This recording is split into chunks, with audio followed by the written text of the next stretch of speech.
வருகின்ற பொழுது சீதையார். இதே அவதாரம்தான் தாயார். தாயாரை சேவிப்பது, பெருமாளுக்கு சொல்வது என்ற ஒரு செய்தி. அரங்கநாதன் திருக்கோயிலிலே கர்ப்ப கிரகத்திலே உற்சவமூர்த்தியான தாயாரை தரிசித்த பின்னர் மூலவர் என்ற வகையில் 2 தாயார்களின் தரிசனத்தை பக்தர்கள் கண்டுகளிக்கலாம். இதில் ஒருவர் அந்நிய மதத்தினரால் படையெடுப்புக்கு பின்னர் அங்கு பிரதிஷ்டை செய்யப்பட்டவர். மற்றொருவர் அந்த படையெடுப்பு நிகழும் நேரத்தில் அவர்கள் கையில் சிக்கிவிடக்கூடாது என்ற காரணத்தினால் சுற்று பிரகாசத்தில் உள்ள வில்வமரம் இருக்கும் இடத்திற்கு பக்கத்தில் துளசி மாடத்து பூமிக்கடியில் ஒளித்து வைக்கப்பட்டவர். அந்நியர் படையெடுப்பு முடிந்த பின்னர் பூமியில் இருந்த தாயாரை தேடி பார்த்தனராம்.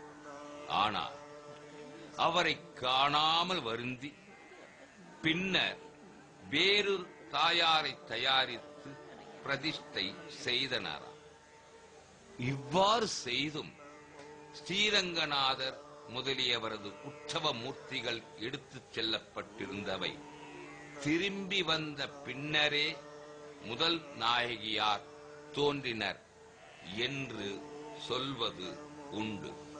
அதனால் அவரையும் பழையபடி அவரது ஸ்தானத்திலேயே பிரதிஷ்டை செய்து வைத்தனராம். நாச்சியார் சேவை செய்து மஞ்சள் காப்பு பெற்று விமான பிரதட்சணம் செய்து இன்றைய நிலையிலே இன்னும் சற்று நேரத்திலே அந்த வைகுண்ட வாசல் திறக்கப்படுகின்றது.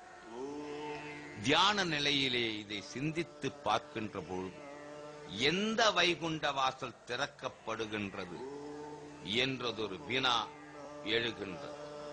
இதயம் மூடாதே, இறையருள் கிட்டாது, பரிபூரண சரணாகதி ஒன்றே என்று பகவானை நினை, அவனை அனைத்தையும் சரண் செய். பகவானே, வேண்டத்தக்கது அறிவோய் நீ என்ற வேண்டுதலை வை. அவனிடம் சரண் புகு, அவன் அனைத்தையும் பார்த்துக் கொள்வான் என்ற வைராக்கியமும் திட நம்பிக்கையும் வை என்று வைத்தால் நேரடி ஒளிபரப்பாக படைப்பது அகில நன்மைக்காக, அகில மக்களின் மேன்மைக்காக. இரவியர் மணிநெடும் தேரோடும் இவரோ, இறையவர் 11 விடையரும் இவரோ. இவருக்கும் ஒரு அழகு. இந்த நெய்ப்பந்தத்தை இப்பொழுது பார்க்கின்றோம். என்ன அழகு! பழங்காலத்திலே இது மிகப்பெரிய பெருமையாக இருக்கும். மின்சாரமே இல்லாத காலத்தில் இந்த விளக்குகள் அழகாக காட்சி தந்திருக்கும். ஆனால் இப்பொழுது அதே பெருமையை தருவதை பார்க்கின்றோம். இன்னும் ஒரு அழகை பார்க்கின்றோம். இங்கே ஒரு மிகச்சிறந்த சிறப்பை நம்மால் காண முடிகின்றது. ஒவ்வொருவருக்கும் மரியாதை செய்யப்படுகின்றது. அந்த மரியாதை செய்யப்படுகின்ற போது ஒவ்வொருவரும் தன்னுடைய நிலையிலே அந்த மரியாதையை முறையாக பெறுகின்றார்கள். இந்த மரியாதை செய்யப்படுகின்ற போது நாம் ஒரு நிலையை காணுகின்றோம். சொன்னா ஆச்சாரியனாலே நாம் உஜ்ஜீவிக்கப்பட்டு பரமபதத்தை அடைகிறோமே, அதுதான் தெளிவு செம்பு திருநாடு. ஆண்டாள் தெரிவிக்கிறார், உந்தன்னோடு உறவே நமக்கு இங்கு ஒழிக்க ஒழியாது. நம்பெருமாளே, நீ ஒழிச்சாலும் உன்னை விட்டு என் உறவு ஒழியாதுங்கிற ஆண்டாள். புராச்சாரிய வியாக்கியானம் பண்றா. அப்படின்னு சொன்னா நடுவுல ஆச்சாரியனுக்கு எங்க இடம்? அவனுக்கு நமக்கும் நித்திய சம்பந்தம்னார். புலலோகாச்சாரியன் தெரிவிக்கிறார், தாமரைக்கு தீர்த்த சம்பந்தம் போல ஜீவனுக்கு ஆச்சாரிய சம்பந்தம். தாமரைக்கு தீர்த்த சம்பந்தம். தாமரையானது சூரியன் உதிச்சால் புட்பிக்கிறது, இது இயற்கை. ஆனால் அந்த தாமரையானது தீர்த்தத்தில் இல்லாத நலத்திலே இருந்ததனால் அந்த சூரியனாலேயே கருகும். ஆக தாமரை தீர்த்த சம்பந்தத்தோட இருந்து சூரியன் உதிச்சால் புட்பிக்குமா போல ஜீவனுக்கு ஆச்சாரிய சம்பந்தம் முக்கியங்கிறார்.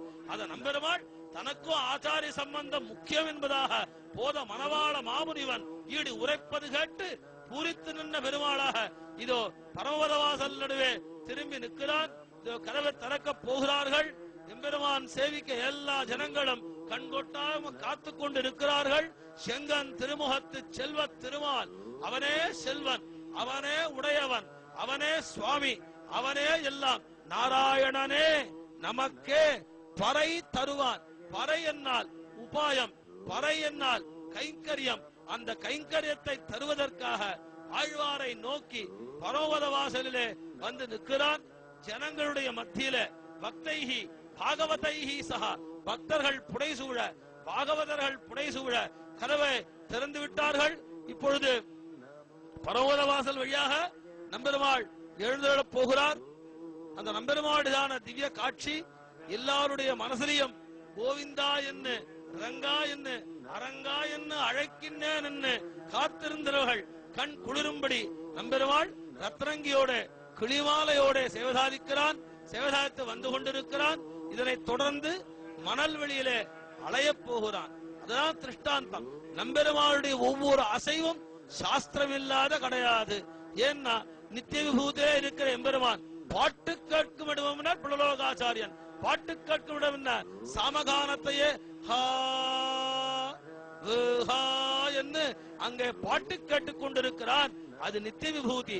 லீலா விபூதியிலே ஜீவன்கள் எப்படி அது இது என்ன அலைகிறதோ அதே போல நம்பெருமாள் முன்னும் பின்புமாக அலைந்து எல்லா ஜீவனையும் தன்னிடத்திலே சேர்த்துக் கொள்ள வேண்டும் என்கிற பரம கிருபையாலே அஞ்சேல் என்ன கையும் கவலைப்படாதே நான் ரட்சிக்கிறேன் என்று நம்பெருமாள் சங்கு சக்கரத்தை மறைத்து கிளிமாலையை சாத்திக் கொண்டு அபயஹஸ்தத்தோட திருவடியை காமிச்சு அபயஹஸ்தத்தோட வருகிறான். இதோ படியை கடந்து வரப்போகிறான். எல்லோரும் இன்புற்றிருக்கிறார்கள்.